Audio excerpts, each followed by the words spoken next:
समस्या को सुलझाएगा, नई समस्या पैदा हो जाएगी। उसको सुलझाना बंद करेगा तब तक तीसरी पैदा हो जाएगी। इसको ठीक करेगा तब तक चौथी पैदा हो जाएगी। एक पर एक यहाँ पर समस्याएं पैदा होती रहती है। मेरे भाई, जिंदगी इसी का नाम है। दुनिया में ऐसा कोई नहीं जिसकी कोई समस्या ना हो, और दुनिया में ऐसी कोई समस्या नहीं जिसका कोई समाधान ना हो।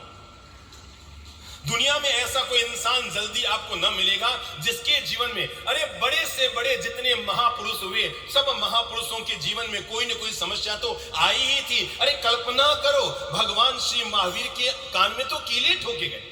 कल्पना करो, जीसस को तो क्रॉस पर लटकाया गया। कल्पना करो, बुद्ध की तो गलत महिलाओं ने उनकी बदनामी कर दी थी। कल्पना करो, भगवान श्री राम को तो वनवास में जाना पड़ा।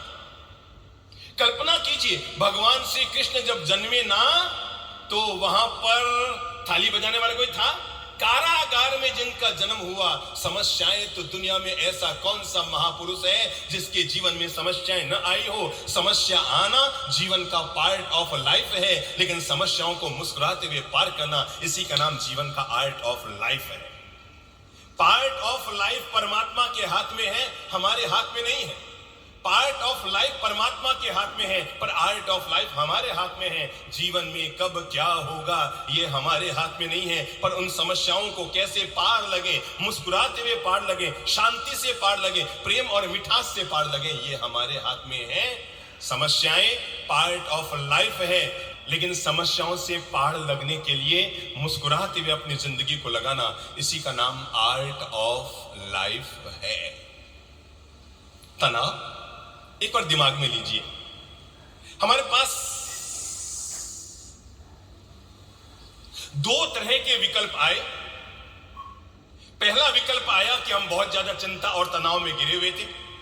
हम किसी शादी ब्याह में गए, एक ऐसे तनाव, अवसाद और घुटन और चिंता में घिरे हुए थे। हमें लगा हमारे साथ कुछ भी कभी भी गलत हो सकता है।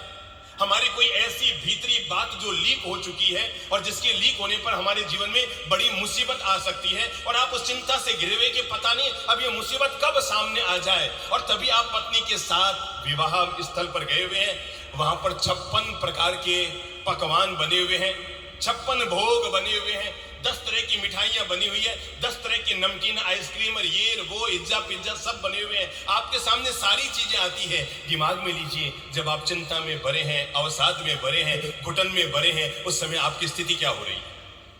वो सब चीजें आपके खाने के लिए आपके सामने हैं, लेकिन इसके बावजूद ऐसा लगता है यार मुझसे नहीं खाया, मैं नहीं खा पाऊंगा, मुझसे नहीं खाया जाता, यार मेरा मन नहीं है अभी।